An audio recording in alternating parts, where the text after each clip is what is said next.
Hi, thanks for joining us today. We're going to talk about making the most amount of money possible if you're thinking about selling your house in this hot market.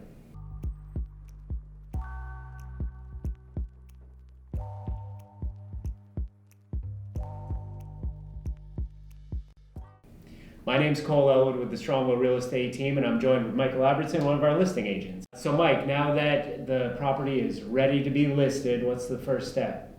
Buyers buy with their eyes.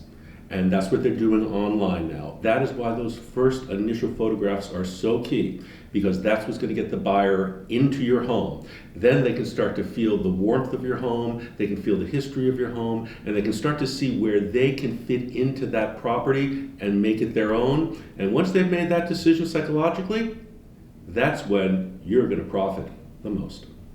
So now that the house is prepped and the photos are taken, now we really put our marketing into overdrive. We get the property onto literally hundreds of websites online because that's where most people are looking. We have a network of real estate agents that we get it out to, and a database of tens of thousands of people, local consumers, connected people that we know that we're going to get your property in front of. We have spent thousands and thousands of dollars over thousands of home sales to figure out what marketing works and what marketing doesn't. I'm asked all the time, do you put ads in the newspaper? And the answer is no. And the reason the answer is no is because, frankly, it's wasted money. It doesn't work. People that are looking at a home start searching online. If you talk to any other real estate agents, ask them, what kind of marketing do you do? How do you get my home marketed online? Tell me what you do. We have one dedicated full-time staff person who does nothing but market our clients' properties online. That's getting it in front of people on Facebook, getting it on all of those real estate-oriented websites that Cole just referred to. This is a full-time person marketing your home. Another tried and true strategy that we use on almost every one of our listings is holding an open house at a very high level. Of course, anybody can just put out there, hey, the house is going to be open from 1 to 3 on Sunday, but it's the things you do before that that really make the difference about getting that extra marketing out there.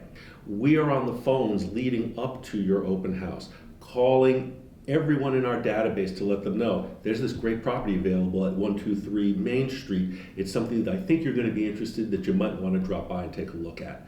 Further, we email every single agent in the Keller Williams Vermont universe to let them know that we have an open house coming up. So any buyers that they represent, and actually our agents represent at any one time 8 to 10 to 12 buyers on average, that's how you get real buyers who are ready to buy, who have been pre-approved into your home, looking at your home, and then making a decision to buy your home.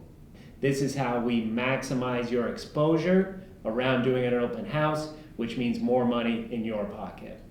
So everything's been going great to this point. We're set up to do a great open house and showings are starting to come in. What's that look like, Mike?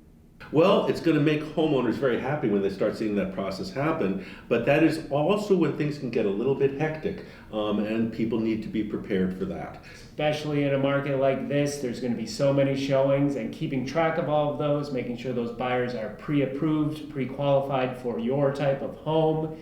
This is a long process that is very complicated, and we have systems and technologies in place that is going to make it as easy for you as just saying yes or no on your smartphone.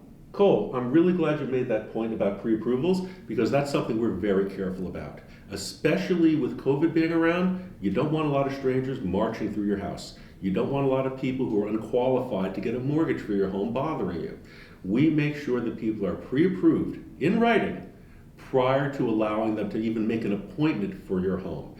We want to make sure that you're bothered as little as possible. And when you are inconvenienced, it's because the person that's inconveniencing you is a ready, willing, and able buyer who we know can afford your home. You may be in a position where you have to decide if you're going to take an offer or wait for more showings to happen, potentially lose this first buyer, and that is why it's so key to have the right marketing to get as many buyers in as quickly as possible. Part of our systems about how we're able to keep track of all of these showings and people that we talk to is going to allow us to follow up with all of them when that first offer comes in and make sure that when it comes time for you to make a decision, you can be confident that you are making it based on the best information available at that time. Thanks for joining. Hit like and subscribe. And if you have questions about the process that we just covered, contact us. Our information is below.